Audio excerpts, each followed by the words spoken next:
अस्सलाम वालेकुम जी, कैसे हैं आप सब लोग? उम्मीद करता हूँ आप सब लोग खैर खैरियत से होंगे, अपने घरों में जो है बिल्कुल मज़े में होंगे। Welcome back to my new vlog. तो नहीं है, ये एक वीडियो है। This is me doctor Firoz and you are watching doctor Firoz vlogs. तो आज की इस वीडियो में जो है हम बहुत ही ज़्यादा इम्पोर्टेंट टॉपिक डिस्कस करने वाले हैं और मेरे से जो है काफ़ी लोग इस चीज़ के बारे में पूछते हैं, तो मैंने सोचा कि इस बारे में जो है एक वीडियो बना देते हैं। और ये जो टॉपिक है, ये अबाउट चाइना एडमिशन के लिए है। जब जो है स्टूडेंट एडमिशन लेता है चाइना के अंदर, या जो पेरेंट्स है अपने बच्चों के लिए जो है कोई यूनिवर्सिटी सेलेक्ट करते हैं या एडमिशन लेते हैं, तो उनके जहन में जो है काफ़ी चीज़ें होती हैं, उनके जहन में काफ़ी सवाल आते हैं कि हमने किस तरह से जो है यूनिवर्सिटी चूज़ करनी है, हमने जो है किस तरह से एडमिशन लेना है, और एडमिशन के बाद जो है चाइना के अंदर जो चीज़ें होती हैं वो किस तरह से करवानी है बच्चे को। या बच्चा कंफ्यूज होता है कि हमने वहाँ जाके क्या करना है, वहाँ जाके जो चीज़ें होंगी, किस उन चीज़ों के बारे में बच्चे को भी नहीं पता होता। तो आज की इस वीडियो में जो है इस चीज़ को हम डिस्कस करने वाले हैं, और आपको हम बताएँगे कि आपने जो है एडमिशन कौन-सी यूनिवर्सिटी में लेना है, मतलब कि किस तरह से आपने यूनिवर्सिटी चूज़ करनी है, और इसके अलावा आपने एडमिशन किस तरह से करना है, और यहाँ पे आके आपने जो चीज़ें करनी है, उसके बारे में भी हम इंशाल्लाह आपको इस वीडियो में बताएँगे।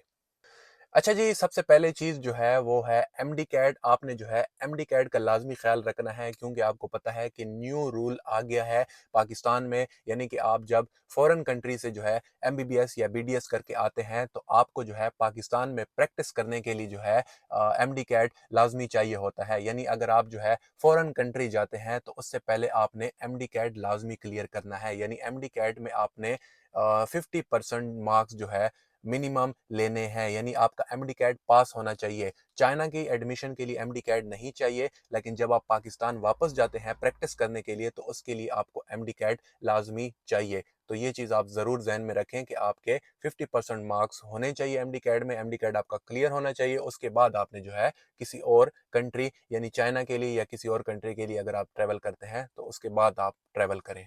अच्छा जी, अभी हम बात कर लेते हैं यूनिवर्सिटीज़ की सिलेक्शन के बारे में, कि आपने जो है यूनिवर्सिटी की सिलेक्शन किस तरह से करनी है, यानी आपने कौन-सी यूनिवर्सिटी में जाना है। हमारे पास चाइना के अंदर 2 किस्म की यूनिवर्सिटीज़ आती हैं, एक एमओई आती है और एक नॉन एमओई आती है। एमओई की जो फ़ीस स्ट्रक्चर है वो पाकिस्तानी रुपीज़ में 18-19 लाख से स्टार्ट होती है ये यूनिवर्सिटीज़, और ये जो है 30 लाख और 40 लाख तक जाती है, यानी ये थोड़ा-सा जो है एक्सपेंसिव में आ जाती है। इसी तरह से अगर आप नॉन एमओई की तरफ देखते हैं, तो उनका जो है नॉर्मल बजट होता है, यानी 9 लाख 10 लाख से स्टार्ट होती हैं और मैक्सिमम 14-15 लाख तक जाती हैं। ये नॉन एमओई का फीस स्ट्रक्चर मैंने आपको बताया है।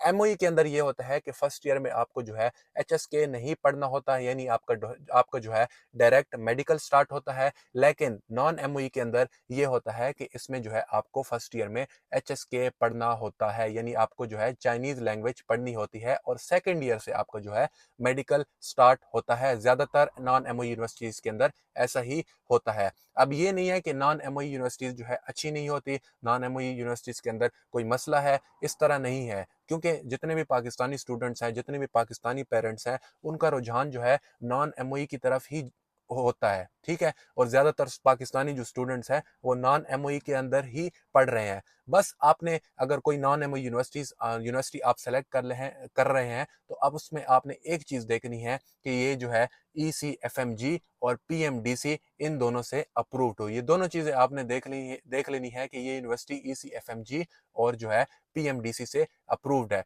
इसके अलावा आपने जो है यूनिवर्सिटी की रैंकिंग भी लाज़मी देख लेनी है। अगर यूनिवर्सिटी की रैंकिंग अच्छी है, यूनिवर्सिटी जो है ईसीएफएमजी और पीएमडीसी से अप्रूव्ड है, तो आपने उस यूनिवर्सिटी को सेलेक्ट कर लेना है।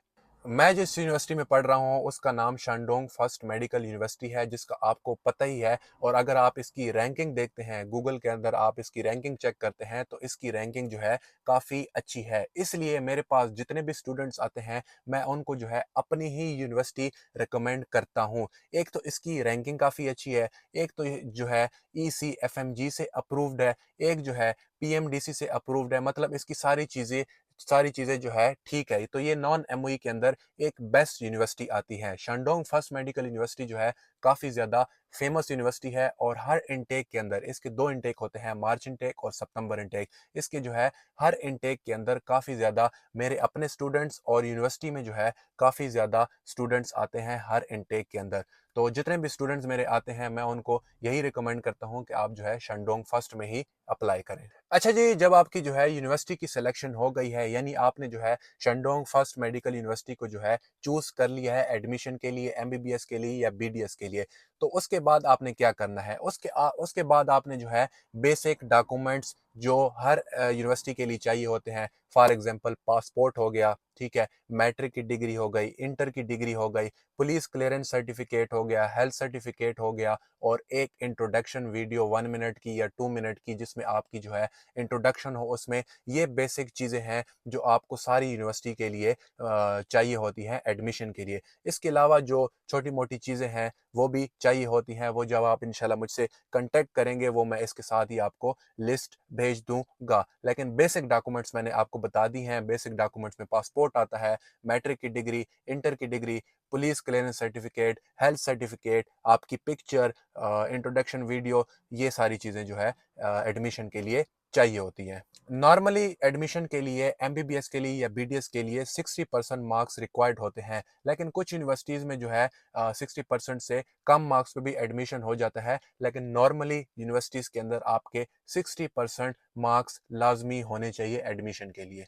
अच्छा जी, मैं आपको बताता चलूँ कि मैं जो है शंडोंग फर्स्ट मेडिकल यूनिवर्सिटी के अंदर ही एमबीबीएस का स्टूडेंट हूँ। अभी जो है मेरा इंशाल्लाह से लास्ट ईयर स्टार्ट होगा, और इसके साथ-साथ जो है मैं यहाँ पे मेडिकल कंसल्टेंट का भी काम करता हूँ। यहाँ पे बच्चों के एडमिशन करवाता हूँ, और जितने भी पेरेंट्स और जितने भी स्टूडेंट जो हैं मुझे देख रहे हैं, अगर आप जो है अप्लाई करवाना चाहते हैं, सितंबर इनटेक ओपन हो चुका है तमाम यूनिवर्सिटीज़ के अंदर एमबीबीएस के लिए और बीडीएस के लिए। अगर आप जो है अप्लाई करना चाहते हैं तो आप कांटेक्ट करें, इंशाल्लाह बेहतरीन फीस स्ट्रक्चर और बेहतरीन गाइडेंस के साथ आपका जो है यहाँ पे अप्लाई करवाऊंगा। अच्छा जी, जब आपने डॉक्यूमेंट्स रेडी कर लेने हैं तो उसके बाद आपका नेक्स्ट स्टेप ये है कि आपने डॉक्यूमेंट्स के साथ एप्लीकेशन फ़ी सेंड करनी है।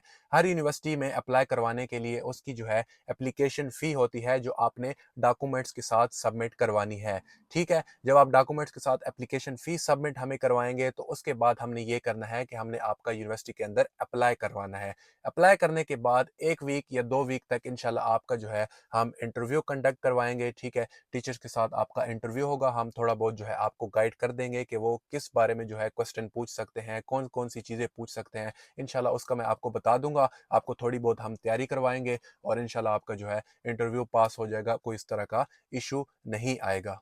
इंटरव्यू पास होने के बाद आपका जो है प्री एडमिशन नोटिस निकलता है, और प्री एडमिशन नोटिस के बाद आपने जो है बाकी चार्जेस पे करने होते हैं। हमने जो फ़ीस स्ट्रक्चर डिसाइड किया होगा आपके साथ, जो फ़ीस स्ट्रक्चर होगा यूनिवर्सिटी का, जिसमें आपकी जो है ट्यूशन फ़ी, हॉस्टल फ़ी, आपके प्रोसेसिंग चार्जेस, आपकी registration charges, management charges, service charges, और इसके अलावा जो है एयरपोर्ट पिकअप सर्विस चार्जेस, ये सारी चीज़ें उसी फ़ीस स्ट्रक्चर में आपकी जो है ऐड होंगी, और ये सारे चार्जेस जो है आपने प्री एडमिशन नोटिस के बाद पे करने होंगे। अब कुछ लोग इस तरह से करते हैं कि वो डॉक्यूमेंट्स के साथ, यानी जब उनका काम स्टार्ट होता है तो डॉक्यूमेंट्स के साथ ही काफ़ी ज़्यादा चार्जेस ले लेते हैं। तो इस तरह से लोग ये सोचते हैं कि मतलब हमारे साथ जो है स्कैम ना हो जाए, इतने ज़्यादा पैसे हम शुरू में क्यों दें?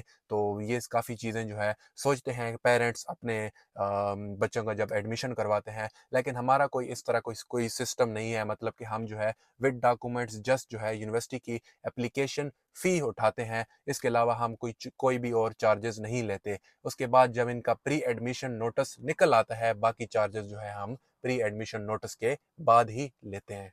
जब आपका प्री एडमिशन नोटिस आ जाता है तो उसके बाद हमने जो है कुछ चार्जेस यूनिवर्सिटी के अकाउंट में पे करने होते हैं एज ए डिपॉजिट, और उसके बाद जो है आपका एडमिशन नोटिस और जेडब्ल्यू निकलता है। एडमिशन नोटिस और जेडब्ल्यू जब आपका निकल जाता है तो उसके बाद जो है आपका वीज़े का प्रोसेस स्टार्ट होता है। वीज़े के प्रोसेस पे मैंने जो है ऑलरेडी वीडियो बनाई हुई है। अगर आप चाहते हैं कि मैं जो है दोबारा वीज़े के प्रोसेस पे जो है वीडियो वीडियो बनाऊँ, तो मैं इंशाल्लाह दोबारा भी आप लोगों के लिए बना सकता हूँ, कोई मसला नहीं है। आप कमेंट में मुझे लाज़मी बताना। वीज़े प्रोसेस के बाद जब आपका वीज़ा जो है कंप्लीट हो जाता है, आपका वीज़ा लग जाता है चाइना के लिए, जिस यूनिवर्सिटी में आप जा रहे हैं, तो उसके बाद हमें जो है आपकी टिकट करवानी है इंशाल्लाह से। जो भी आपके लिए सूटेबल एयरपोर्ट होगा इंशाल्लाह उसमें आपकी जो है टिकट करवाएँगे, और इंशाल्लाह जब आप यहाँ पे पहुँचेंगे तो इंशाल्लाह हम खुद जो है यहाँ पे एयरपोर्ट से आपको पिकअप सर्विस देंगे, और एयरपोर्ट से लेकर यूनिवर्सिटी तक लेके जाना, और बाकी जो यूनिवर्सिटी के अंदर जो-जो चीज़ें होती हैं, जैसे कि स्टार्टिंग स्टार्टिंग में आपका जो भी स्टूडेंट्स आते हैं पाकिस्तान से चाइना के अंदर, तो उनका स्टार्टिंग में जो है मेडिकल होता है, ठीक है, सारे स्टूडेंट्स का। तो मेडिकल और इसके अलावा जो है रेजिडेंट्स परमिट जो होता है, उनका जो वीज़ा एक्सटेंड होता है, ये सारी चीज़ें इंशाल्लाह हम खुद ही बच्चों को बताएंगे कि आपने किस तरह से करनी है। कोई भी इंशाल्लाह बच्चों को यहाँ पे मसला नहीं आएगा। ख़ास तौर पर उन पेरेंट्स के लिए ये चीज़ मैं बोलना चाहता हूँ जो परेशान होते हैं अपने बेटों के लिए, अपनी बच्चियों के लिए, कि वो वहाँ पे जाएंगी तो वो किस तरह से इन सारी चीज़ों को फेस करेंगी और किस तरह से इन सारी चीज़ों को खुद से डील करेंगी। तो उन पेरेंट्स को मैं यही कहूँगा कि आपको परेशान होने की कोई ज़रूरत नहीं है। इंशाल्लाह ये हम जो है यहाँ पे खुद मौजूद हैं, और जो जो चीज़ें होंगी एयरपोर्ट से लेकर यूनिवर्सिटी तक, और यूनिवर्सिटी में जो जो भी चीज़ें होंगी, जो जो भी छोटी से छोटी इश्यूज़ भी होंगी, इंशाल्लाह बच्चे हमें खुद बताएंगे और हम खुद जो है यहाँ पे उनको सॉल्व करेंगे। तो बस ये था जी सारा प्रोसेस कि आपने किस तरह से जो है यूनिवर्सिटीज़ सेलेक्ट करनी है, और इसके अलावा जो है आपने डॉक्यूमेंट्स कौन कौन से प्रिपेयर करने हैं, कौन सी यूनिवर्सिटी में आपने जाना है, और यूनिवर्सिटी का प्रोसेस किस तरह से होगा, मैंने आपको जो है सारी चीज़ें बता दी है। सितंबर इनटेक ओपन है, अगर आप जो है एडमिशन लेना चाहते हैं एमबीबीएस के लिए या बीडीएस के लिए, तो आप जो है अप्लाई कर सकते हैं। कंटेक्ट करें डॉक्टर फिरोज से, इंशाल्लाह आपको जो है बेहतरीन फ़ीस स्ट्रक्चर और बेहतरीन गाइडेंस के साथ आपका हम यहाँ पे एडमिशन करवाएंगे। इंशाल्लाह मिलते हैं नेक्स्ट वीडियो में। अगर आप जो है इसी तरह से आपके जहन में कोई और क्वेश्चन हो, कोई और कन्फ्यूजन हो, या किसी और टॉपिक पे जो है आप वीडियो चाहते हैं, तो कमेंट करें। इंशाल्लाह उस टॉपिक पे और उस क्वेश्चन पे भी हम इंशाल्लाह ज़रूर वीडियो बनाएंगे। मिलते हैं इंशाल्लाह नेक्स्ट वीडियो में, तब तक के लिए अल्लाह हाफिज़, ज़ैचियन, बाय बाय, टाटा।